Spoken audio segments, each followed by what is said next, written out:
মহানগরীতে বিভিন্ন স্পটে যাব আজকে, বিভিন্ন স্পটে গিয়ে যেখানে যেখানে আমরা খেলার মাঠের উপযোগী মাঠ তৈরি করতে পারি এবং সেখানে আমাদের যেহেতু গৃহায়নের এখানে অনেক একটি বৃহৎ অংশ রয়েছে, আমাদের ঢাকা সিটি কর্পোরেশনের একটি বৃহৎ অংশ রয়েছে, আমাদের স্থানীয় সরকারের যে আদলে যে বৃহৎ অংশগুলো রয়েছে, আমরা সেই মাঠগুলো পরিদর্শন করে আমরা সেখানে কিভাবে খেলার উপযোগী মাঠ তৈরি করতে পারি সেই বিষয়গুলো নিয়ে কিন্তু আজকে আমাদের কার্যক্রম শুরু করেছে আনুষ্ঠানিকভাবে। এবং আজকে আমরা এখানে আমাদের 16 বিঘা যে কালসি মোড়ে যে মাঠটি, সেখানে আমরা জানি যে এখানে দীর্ঘদিন ধরে এখানে একটি অবস্থায় পড়ে আছে।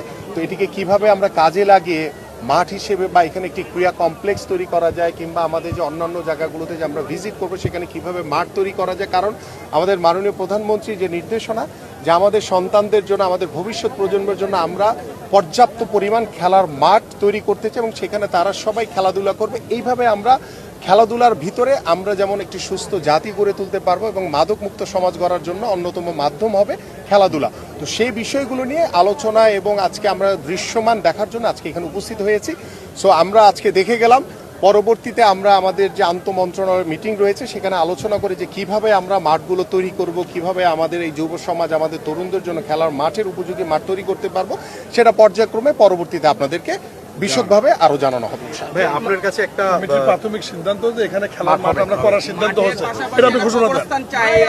আমি বলি এবং আমরা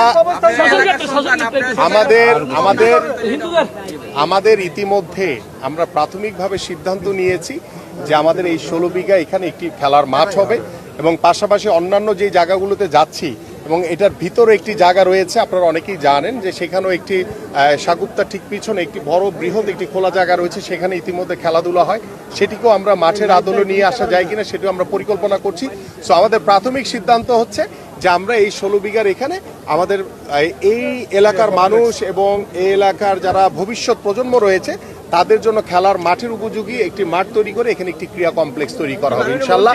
এবং পর্যায়ক্রমে আমরা আমাদের অন্যান্য যে সমস্যাগুলো রয়েছে, যেহেতু এলাকাবাসী এখানে জড়ো হয়েছে, এখানে কবরস্থান দরকার, সেই বিষয়গুলো নিয়ে আমরা কাজ করব। এখানে আমাদের হিন্দু সম্প্রদায়ের জন্য শ্মশানঘাট দরকার, সেটাও আমরা করার চেষ্টা করব। সবচেয়ে বড় যে বিষয়টা রয়েছে, এই এলাকায় কিন্তু সবচেয়ে বেশি জলাবদ্ধতায় আক্রান্ত হয়, অল্প বৃষ্টি হলেই এখানে পানি জমে ঘর একদম ডুবে যায়। সো আমার মনে হয় যে এখানে আমাদের সিটি কর্পোরেশন প্রশাসক রয়েছেন, আমাদের গৃহায়ণ কর্তৃপক্ষ রয়েছেন, আমরা স্থানীয় যারা রয়েছি, আমরা সবাই মিলে এখানে একটি পরিকল্পনা করে কিভাবে এলাকাটিকে জলাবদ্ধতা থেকে দূর করা যায় সে বিষয় নিয়ে আমরা ইনশাল্লাহ পরিকল্পনা করি আমরা এই মাঠের কার্যক্রমগুলো সম্পন্ন করব।